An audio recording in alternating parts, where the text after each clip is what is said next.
Good morning YouTube, welcome back to the channel. Today we're doing a rear wheel bearing on a Mark 5 or 6, I can't remember which it is, Volkswagen Golf. It's a 2007 plate, if that's any help to any of you. So first things first, I'm going to pop this centre cap off using something nice and plastic so not to damage it up too bad. Then we're going to find the jacking point on the sill here. I'm going to jack it up, and then you're going to use an axle stand, not a ramp like I'm going to, under here for extra security to make sure you don't die.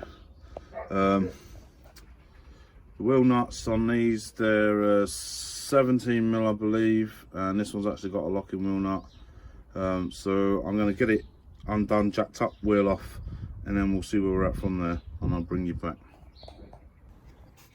Okay, so we've got the wheel off and we've got it safely, don't look at that, safely secured so it's not going to fall on you. Right, a wheel bearing with a bolt-on jobby, and it goes there-ish. So what we need to do is we need to remove this brake. I'm not sure if we have to remove the caliper mount or just the brake for that. Caliper mount too, that's going to catch on the disc otherwise. Then we're going to try and remove this, which hopefully is not going to be a pain in the arse. Sometimes these seize up and then they round off and then it's a whole world of hate. But I've got a impact driver for doing things like this, so hopefully that shouldn't be too bad. Then there's in here, I've got to pop the centre cap off. I can't pop it off anyway. But yeah, there's one of these in there. Whoop. Yeah, it's a big gold spline thing for the centre part, centre shaft. If my beautiful assistant will pass me the other box, for this you're going to require one of these tools. I'm not going to show you the brand because they didn't pay me nothing. I didn't actually buy this. It's my mate's whose car it is. So yeah, you're going to need one of these to undo that. So bear that in mind. They're about £13 to £15 ish, not too expensive. Right, so I'm going to get this brake assembly off, and then I'll bring you back so we can see how this goes along when it comes to it, because I'm expecting a bit of a nightmare. Okay, so we've got this Torx bit here. I've taken off this caliper, which was two 13mm bolts, and we've moved it to the side out here. It's fine just dangling away there, it's not stretching on out too bad.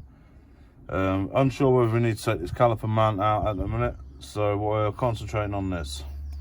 So you take your star drive and you attempt to open it.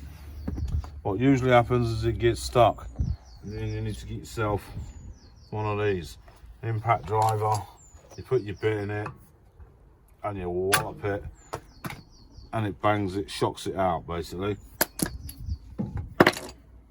We're hoping to be lucky.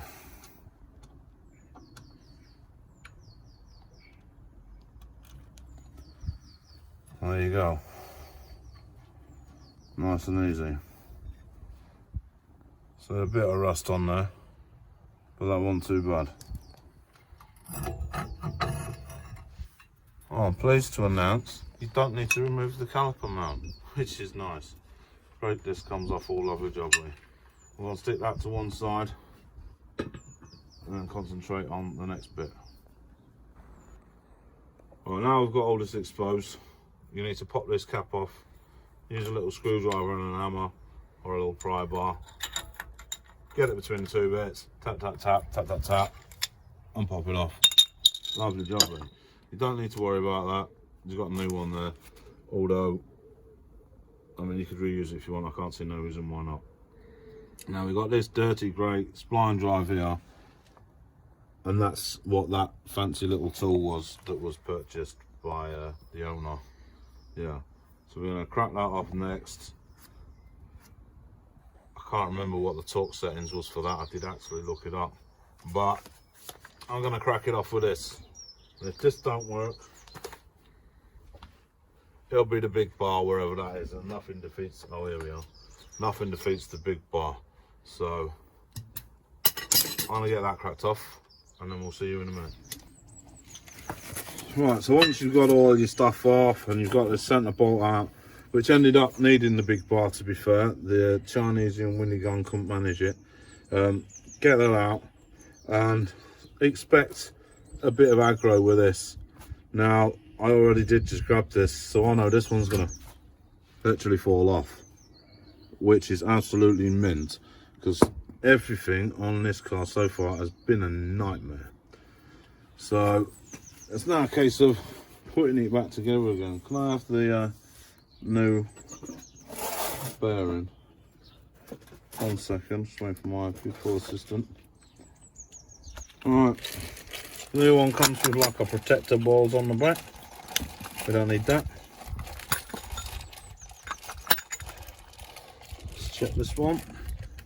Yep, they look pretty much the same.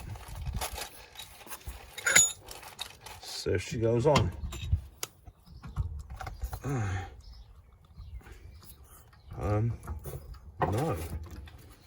No, she doesn't. I believe we may have the wrong part here. 1 second. Okay, so I've had the micrometer out, and this is 29 and some change millimeters, and this one is 31 and some change millimeters. So it seems we have the wrong parts, which is ace, because this has been loads of fun. So there you go. Hopefully you've got the correct parts. So you should imagine this is the old one, new one, sorry. Refit. I don't know where the bolt is. Put the bolt back in. Torque up to torque settings and reassemble as we took apart. So I hope this has helped you a lot more than it's helped me, because, well, I'm sat here absolutely filthy and for absolutely no reason, it would seem. So yeah, if you like the video or if it helped you in any way or whatever, give it a thumbs up. If you're actually struggling yourself and you want a bit of help, try and either drop me a personal message or leave a comment and I'll try and get back to you and help you if I can. Yeah, I guess that's it. Mark 5 Golf wheel bearing done ish. Cheers. Quickly before you all go, you went off and got the right one. Lovely jubbly. That there, 180 Newton meters on your torque wrench, just so you know. Cheers.